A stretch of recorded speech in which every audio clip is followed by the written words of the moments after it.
नमस्कार दोस्तों। वैसे तो कई सारे नुस्खे होते हैं कि इंसान को कैसे खूबसूरत बनाया जाए, पर कहते हैं बहुत साल पहले अशोक कुमार जी कहते थे, जब पूछे जाने पर उनसे जब पूछा जाता था तो कहते थे कि गर्भवती महिलाओं को यदि स्ट्रॉबेरी के पत्तों की चाय पिलाया जाए तो बच्चा जो है बहुत ही खूबसूरत पैदा होगा, यानी कि रंग रूप में भी काफ़ी गोरा होगा।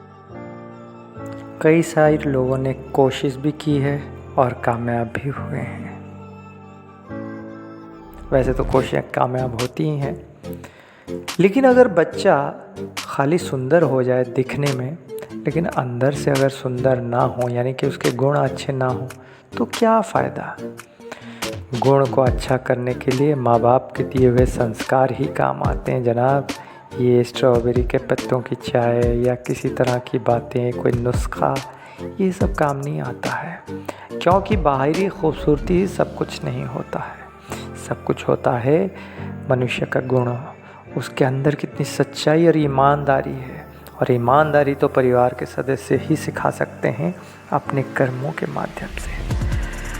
हम तो कहते हैं जन्म से ज़्यादा बड़ा होता है जो कर्म देता है। और 40 के बाद डॉक्टर्स भी कहते हैं कि मनुष्य का कर्म ही महत्व रखता है कि वो कैसे खूबसूरत दिखे, यानी कि एक्सरसाइज, कसरत करता है जब इंसान, तो उसका चेहरा बहुत ही खूबसूरत दिखता है और उस कर्म के लिए वो स्वयं जिम्मेदार होता है। आज से लगभग 100 साल पहले जुहू कॉटेज में एक इंसान रहता था। जुहू मुंबई में एक जगह है और उस जगह पे वो इंसान हर रोज़ अपने पड़ोसी के यहाँ उस पड़ोसी से मिलने जाता था जिसको कि खांसी हो रखी थी। और वो कहता था कि ये धूल से मैं बहुत परेशान हो चुका हूँ, क्योंकि जैसे ही धूल बढ़ता है, कोई गाड़ी यहाँ से गुज़रती है तो मेरी खांसी बढ़ जाती है। हो सकता है उसको टीबी हो रखा होगा। और कहते थे कि चंद दिनों के बाद वो आदमी मर भी सकता है, डॉक्टरों का ऐसा कहना था। आप देखेंगे जनाब, अगले ही रोज़ वो इंसान जो उससे मिलने गया था, उसका पड़ोसी है, वो उसके घर के सामने पानी छिड़कना शुरू कर देता है। कैसी फितरत, कैसे नेक दिल इंसान थे वो, और कैसा स्वभाव और कैसी खिदमत इंसानियत की। उस इंसान का नाम था पृथ्वीराज कपूर, और उसी इंसान के घर में पैदा होते हैं राज कपूर साहब 1924 14 दिसंबर को। अब अगर ऐसे घर में, ऐसे माहौल में राज कपूर साहब जैसा नेक दिल इंसान का पैदा होना तो लाजमी है। लोग कहते हैं कि वो the greatest showman of the country हैं, लेकिन सिर्फ वही तारुफ उनके लिए काफ़ी नहीं है। सबसे पहले एक बहुत बड़े इंसान से, और इंसान बहुत बड़े थे इसीलिए उन्होंने इंसानियत से, ज़िंदगी से बहुत कुछ सीखा।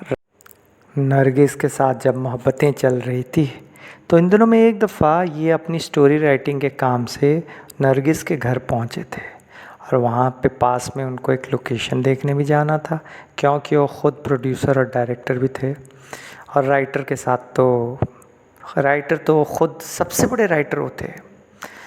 तो नरगिस जी अंदर से आई, जब दरवाज़ा इन्होंने खटखटाया तो वो उनके कुछ हाथ में बेसन वगैरह लगा हुआ था, वो कुछ भजिया वगैरह तल रही थी। उस पोस्टर को देख के राज कपूर साहब के मन में मोहब्बत पैदा हो गई थी, और वो पोस्टर, वो फ़ोटो उनके जहन में प्रिंटेड हो गई थी। सोचो कैसी मोहब्बत। और वो उन्होंने बॉबी में उसका इस्तेमाल किया। ऐसे ऑब्जर्वेशन राज साहब करते थे।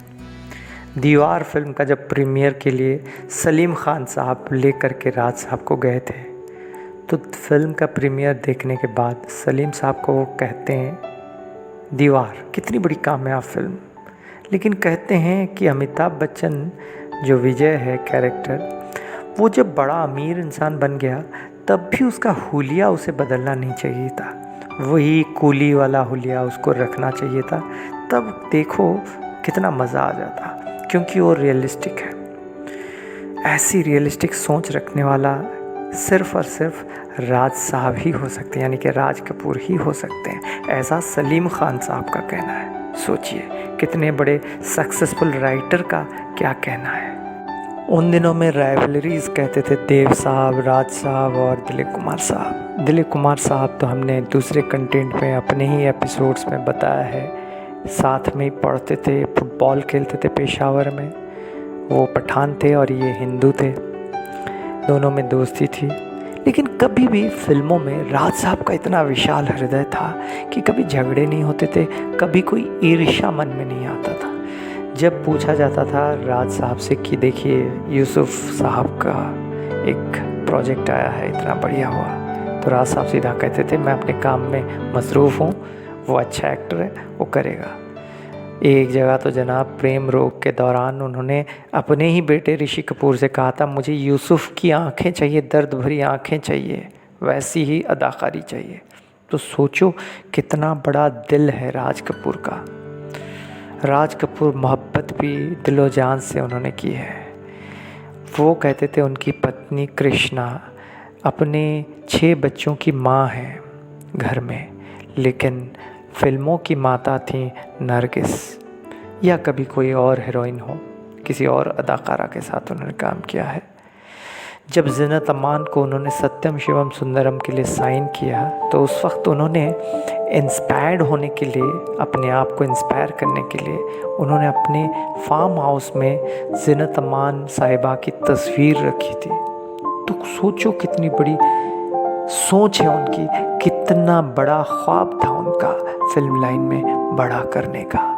और मेरा नाम जोकर के बारे में तो सभी जानते ही हैं, कैसे हिम्मत को ना हारते हुए, ना गिराते हुए, वो बाउंस बैक करते हुए सक्सेस को चूम लेते हैं। लोग सक्सेस को पाते हैं, इन्होंने चूमा है उसको, कंफर्टेबली अचीव किया सक्सेस को। कामयाब तरीन का अगर कोई दूसरा नाम है, कोई मिसाल देनी हो तो राज कपूर की देनी चाहिए। आखिरी दिनों में उनका दिमाग तो साथ दे रहा था लेकिन उनका जिस्म साथ नहीं दे रहा था, इसलिए बड़े दुखी हो गए थे। लेकिन उन्होंने कहा था कि हमारे जहन में बहुत सारे आइडियाज़ हैं, बहुत सारे काम करने हैं, लेकिन कम वक्त जिस्म ही साथ नहीं दे रहा है। लेकिन हम जाएंगे ज़रूर, लेकिन अपनी निशानियाँ छोड़ जाएंगे। और देखिए ना, हो सकता है राज कपूर किसी और रूप में कभी आ जाए या आ चुके होंगे, हम नहीं जानते। लेकिन जब जब कोई अच्छा निर्देशक, कोई अच्छा कंटेंट राइटर, कोई अच्छा कंटेंट क्रिएटर कोई अच्छा काम करेगा, उस काम में कहीं ना कहीं राज कपूर की झलक अवश्य दिखेगा। ये परमात्मा की लीला है, कृष्ण भगवान की लीला है, माता सरस्वती की कृपा थी जो पृथ्वीराज कपूर, राज कपूर जैसे लोग आके हमारा मनोरंजन करके चले गए। थिएटर और फिल्म का जन्म और निर्माण दरअसल हिंदुस्तान में इन लोगों ने ही किया है। सोचें ना कि दादा साहेब फाल्के अवार्ड लेते लेते चल बसे राज कपूर साहब। एक तरह से देखा जाए एक सिपाही की, फिल्म सिपाही की मौत उन्होंने प्राप्त की। इससे बढ़कर खुशी की बात क्या हो सकती है कि काम करते करते बंदा चला गया। शायद ऊपर वाले की यही ख्वाहिश होगी उस बंदे के बारे में। हरे राम हरे कृष्ण, ओम साई राम, जय साईनाथ।